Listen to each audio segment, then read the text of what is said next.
ওনার শারীরিক অবস্থা যদি বিমানে নেওয়ার মতো যদি অবস্থাটা হয়, তাহলে অবশ্যই ওনাকে নিয়ে যাবে।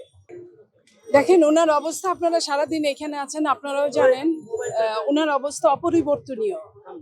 ওনার শারীরিক যে কন্ডিশনটা ছিল তার চেয়ে ভালো থাকলে তো আসলে তো কিওরই হয়ে যেতেন, বাসায় যেতেন। Bashundhara public school and college 2026 শিক্ষাবর্ষে ভর্তি চলছে। ওনাকে এখন ট্রিটমেন্টের মধ্যে আছেন। আমাদের চায়না থেকে একটা টিম আসছে, ওনারা এখন ট্রিটমেন্ট করছেন। আরেকটা টিম আসবেন, তারা অন দ্য ওয়ে।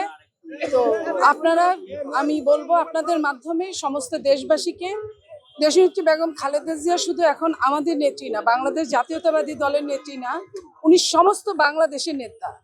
উনি সমস্ত দলমতের ঊর্ধ্বে এখন, উনি গণতন্ত্রের নেত্রী। ওনার জন্য সমস্ত দেশবাসী, আমি যতটুকু জানি অনেক বাসায় আছে, তারা রাত জেগে কথা শোনার জন্য যে উনি কেমন আছেন এটুকু শোনার জন্য অধীর আগ্রহে অপেক্ষা করছেন। আমি তাদের জন্য বলতে চাই, আপনারা সবাই দোয়া করবেন ওনার জন্য, উনি যেন খুব সত্বর এই সকল সমস্যাগুলো দূর করে উনি আমাদের মাঝে ফিরে আসতে পারেন। সামনে নির্বাচন, উনি আমাদের সাথে নির্বাচন করতে পারেন এবং আমরা বলবো যে উনি আমাদের মাঝে ফিরে আসবেন, এটাই আমরা প্রত্যাশা করছি এখন পর্যন্ত। ওনার শারীরিক অবস্থা যদি বিমানে নেওয়ার মতো যদি অবস্থাটা হয়, তাহলে অবশ্যই ওনাকে নিয়ে যাবে। এটার জন্য আসলে ডাক্তাররা আসছেন, তারা দেখছেন, দেখার পরে উনি যদি সুইটেবল হয় বিমানে জার্নি করার জন্য, দেন ওনাকে ওইখানে নিয়ে যাওয়া হবে, এইটুকুই আমরা জানি।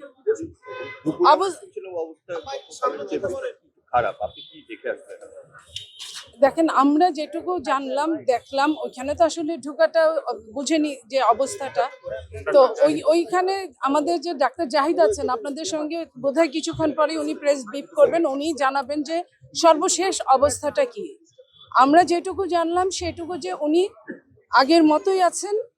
দুপুরের দিকে, সকালের দিকে হ্যাঁ একটু তার যে সমস্যাটা, যে কোনো রুগীর সমস্যা ঘন্টায় ঘন্টায় উঠতে পারে, নামতে পারে, এখন আবার উনি স্থিতিশীলতার দিকে আছেন।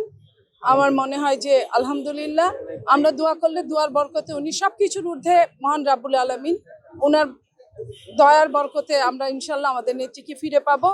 আমরা এটাই আশা করছি। আপনারা এটাই দেশবাসীকে জানিয়ে দিবেন যে আমরা আশাবাদী, আমরা এখনো হাল ছাড়ি নাই। দেশবাসীও যেন হাল না ছাড়ে, সবার আশার মধ্যে দিয়ে আমরা ফিরে পাবো আমাদের নেত্রীকে।